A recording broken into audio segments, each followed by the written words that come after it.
এই তো গাইস আমাদের রাতের বেলা খাবার এই যে ডিম দিয়ে আলু দিয়ে ঘাটি রান্না করছি। এই রান্নাটি কিভাবে করছি আপনারা পুরো ভিডিও দেখবেন, তাহলেই পেয়ে যাবেন রান্নার রেসিপি।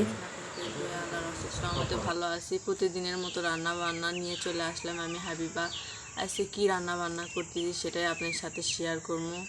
এই তো ছোটো ছোটো আলু সিদ্ধ করে নিচ্ছি, এগুলা আলু ঘাটমু এই যে ডিম দিয়ে। আমাদের গ্রামের মানুষ আমাদের খাবারের তালিকায় একদিন ডিম থাকে, একদিন মাছ থাকে, একদিন ডাল থাকে, একদিন ভাজি ভুজি থাকে।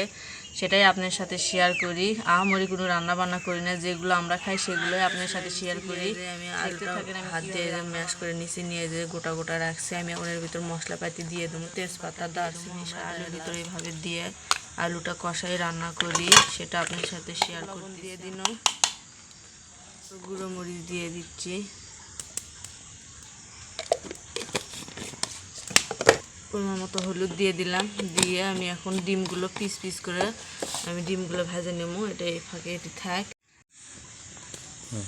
দিয়ে পরিমাণ মতো তেল দিয়ে ডিমটা আমি ভেজে নেব। রাত্রিবেলা রান্না করেছি, রান্না করতে করতে দেরি হয়ে গেছে, রাত লেগে গেছে। তেলটা গরম হয়ে গেছে, এখানে ডিমগুলো ভেজে নিয়ে লাল লাল করে হালকা লাল করে 1 কিলো 3টা রান্না 3টা খেয়ে। এই তো গ্যাস পরিমাণ মতো তেল দিয়ে আমি ডিমগুলো হালকা লাল লাল করে ভেজে নিলে ভাজা টাজা মেজে তুলে নিচ্ছি। নিয়ে ওই ভিতরে ওই তেলের ভিতরে আমি পেঁয়াজগুলো দিয়ে দিচ্ছি, দিয়ে আমি ভালো করে নাড়াচাড়া করে নিব। পেঁয়াজগুলো ভেজে নিয়ে এই রান্না বান্না এদিকে হতে থাক। আপনার সাথে কিছু কথা শেয়ার করে আপনারা অনুরোধ করতেছি, আপনারা পুরো ভিডিও অবশ্যই দেখবেন, দেখে আমাদের পাশে থাকবেন। নতুনদের পাশে থেকে এগিয়ে নিয়ে যাব। অবশ্যই নতুনদের পাশে থাকলে অবশ্যই একদিন সাপোর্ট পাবো, সবাই বড় হব, এটাই স্বাভাবিক। আর রাতের বেলা রান্না বান্না করতেছি, 3 ফ্যামিলি মিলে রান্না বান্না করি একই চুলায়। এই জন্য রান্না করতে করতে সন্ধ্যা লেগে গেছে। যেখানে ডালটা ভালো করে কষাই নিচ্ছি।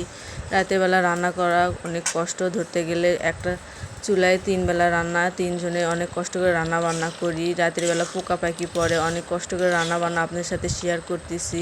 অবশ্যই আপনাদের কাছে অনুরোধ এই বোনটির, আমাদের দৈনন্দিন জীবন যেসব রান্না বান্না করে খেয়ে থাকি সেসব আপনাদের সাথে শেয়ার করি। আহামরি কোনো রান্না বান্না করি না, এই জন্যই আপনাদের সাথে এগুলোই শেয়ার করি। যদি ভালো লাগে অবশ্যই পুরো ভিডিও দেখে একটা লাইক একটা কমেন্ট করে যাবেন, আর আমাদেরকে সাপোর্ট করবেন।